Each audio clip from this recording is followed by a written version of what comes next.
রাজধানীর কারওয়ান বাজারে বাংলাদেশ চলচ্চিত্র উন্নয়ন কর্পোরেশন বিএফডিসিতে অনুষ্ঠিত হচ্ছে চলচ্চিত্র শিল্পী সমিতি নির্বাচন।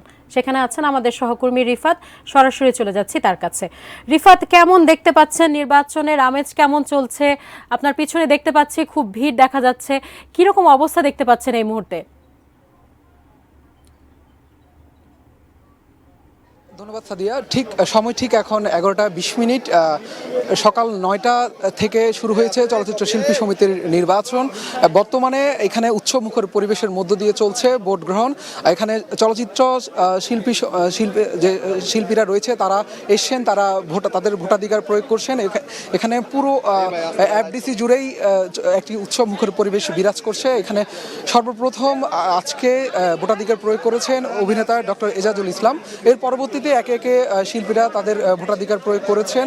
এখানে বিপুল পরিমাণ আইনশৃঙ্খলা রক্ষাকারী বাহিনী নিয়োজিত রয়েছেন। সাদা পোশাকের পাশাপাশি বিভিন্ন গোয়েন্দা সংস্থার কর্মকর্তারা এখানে রয়েছেন। তারা যে বিষয়টি দেখছেন, তারা এখানে যে কোনো বিশৃঙ্খলা পরিস্থিতি এড়াতেই তারা এখানে মূলত কাজ করছেন। আমরা কিছুক্ষণ আগে এখানে শিল্পী সমিতির যে নির্বাচনের প্রধান নির্বাচন কমিশনার রয়েছেন তার সাথে আমরা কথা বলেছি। তিনি যেমনটি জানিয়েছেন যে তাদের সব ধরনের পরিস্থিতি মোকাবেলায় তাদের প্রস্তুতি রয়েছে এবং শিল্পীরা যাতে উৎসবমুখর পরিবেশের মধ্য দিয়ে তারা ভোটাধিকার প্রয়োগ করতে পারেন সেই বিষয়টি মাথায় রেখে তারা কাজ করছেন।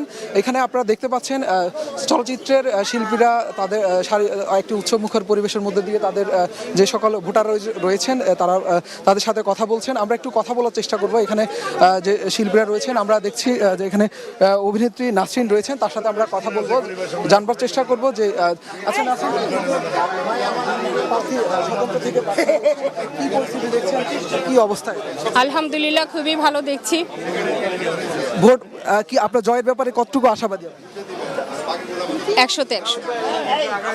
কারণ আমি এর আগে একবার একটা প্যানেল থেকে আমি একাই পাশ করেছিলাম, এরপরে আর একবার দাঁড়িয়েছিলাম, আর গতবার আমি দাঁড়াতে চেয়েছিলাম, নমিনেশন পেপারে উঠিয়েছিলাম, কিন্তু আমার এক বোন আমাকে হুমকি দিয়েছে, তারপরে আমি আর দাঁড়াইনি। আমরা দেখছি এখানে অভিনেতা চিত্রনায়ক ইমন রয়েছেন, তার সাথে একটু কথা বলার চেষ্টা করব। ইমন, আপনি তো জি জি ভালো হচ্ছে, আলহামদুলিল্লাহ খুব ভালো হচ্ছে। এখানে আপনি দেখতে পাচ্ছেন সাদিয়া যে একটি উৎসব মুখর পরিস্থিতি বিরাজ করছে। এখানে আছেন চিত্রনায়ক অমিত হাসান, তার সাথে আমরা একটু কথা বলার চেষ্টা করব। তিনি কি দেখছেন তার। সাদিয়া, এই ছিল আমার কাছে সর্বশেষ বাংলাদেশ চলচ্চিত্র শিল্পী সমিতির নির্বাচনের সর্বশেষ। পরবর্তীতে আমরা আপনাকে জানানোর চেষ্টা করব যে